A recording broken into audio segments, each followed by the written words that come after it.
Olha, parece que aquela imagem de um universo bebê evoluindo devagarinho talvez precise ser repensada. O James Webb pode ter achado sinais de verdadeiros gigantes cósmicos logo no começo de tudo. Exato. Estrelas que seriam como motores turbo para a complexidade do universo, sabe? Acelerando a química, a estrutura, tudo muito cedo. Incrível! Então, nossa conversa hoje é sobre isso. Que estrelas são essas? Como é que detectaram esses fósseis cósmicos? E por que elas podem mudar o que a gente sabe sobre o universo primordial? Vamos tentar entender esses gigantes. Perfeito. Ok, para começar, vamos tentar visualizar. A gente está falando de estrelas que poderiam ter, nossa, até 10.000 vezes a massa do Sol?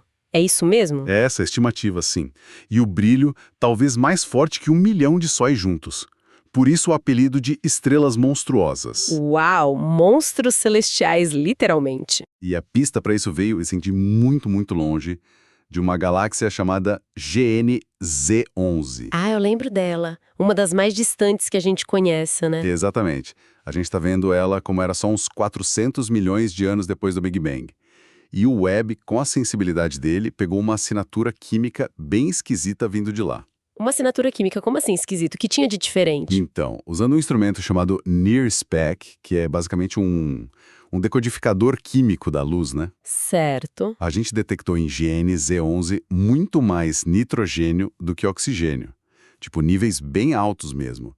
E isso, bom, isso não bate com o que a gente esperava para uma galáxia tão jovem. Mas por que essa quantidade de nitrogênio seria estranha? Não é um elemento comum? É comum hoje, mas para produzir hidrogênio eficientemente, você precisa de um processo chamado ciclo CNO. Esse ciclo só rola para valer em temperaturas estelares altíssimas, Quão altas? acima de 100 milhões de graus Kelvin no núcleo da estrela. Muito mais quente que o nosso Sol, por exemplo. Nossa, 100 milhões de graus? É. E os modelos que a gente tinha não previam estrelas capazes disso tão cedo no universo. Mas aí entra a hipótese dessas estrelas supermassivas. Ah, entendi. Elas, por serem tão gigantes, teriam núcleos quentes o suficiente para isso? Exato. Essa é a conexão. Núcleos ultraquentes que poderiam sim fabricar esse tanto de nitrogênio que o Webb detectou na GN11. Faz sentido. E como essas estrelas monstruosas teriam se formado? Elas simplesmente nasciam gigantes? Provavelmente não sozinhas. A ideia mais aceita é que elas surgiram de um processo meio frenético, sabe?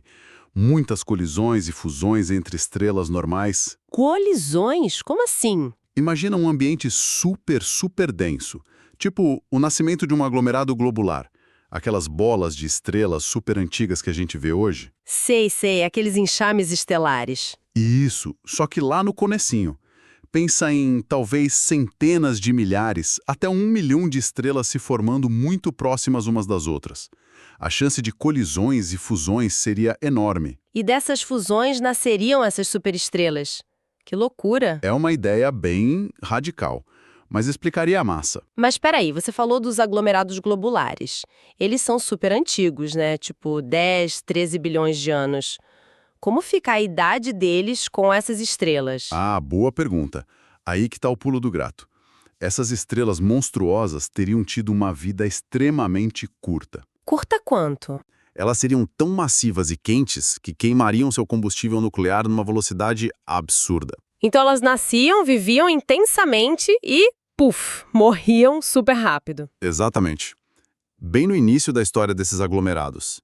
Mas, nesse curto tempo, elas teriam expelido esse nitrogênio todo, sabe? Deixando essa marca química para o gás que formaria as próximas gerações de estrelas ali. Que incrível! Elas seriam tipo os ancestrais químicos secretos desses aglomerados. Poderia ser uma explicação para um mistério antigo.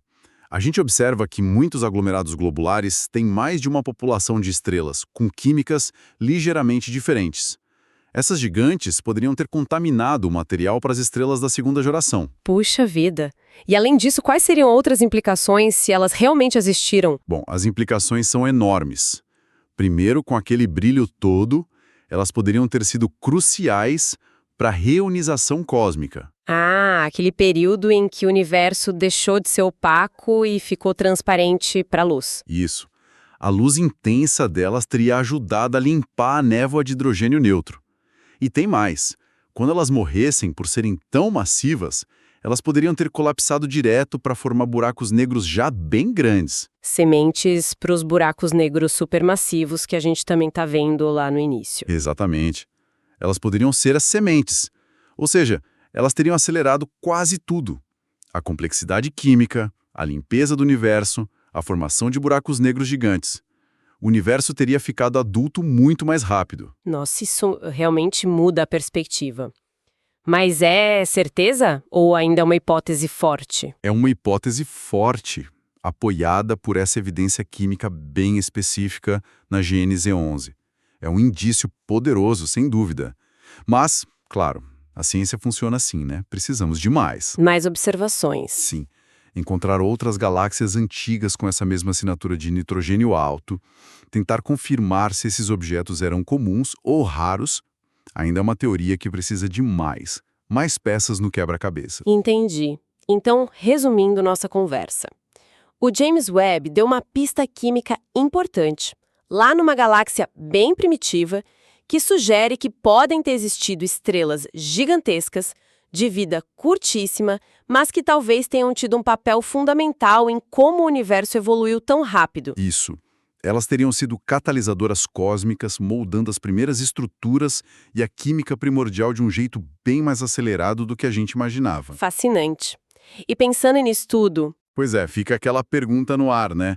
Se existiram estrelas tão extremas assim e processos tão intensos aconteceram tão cedo, que outras coisas radicais que a gente nem consegue imaginar ainda podem ter ocorrido lá no amanhecer do tempo. Coisas que talvez só essas novas ferramentas, como o Webb, vão começar a nos mostrar. é verdade, abre um leque de possibilidades sobre o quão selvagem e surpreendente o universo jovem realmente era. Exatamente. O universo primitivo talvez fosse muito mais dinâmico e extremo do que a gente pensava.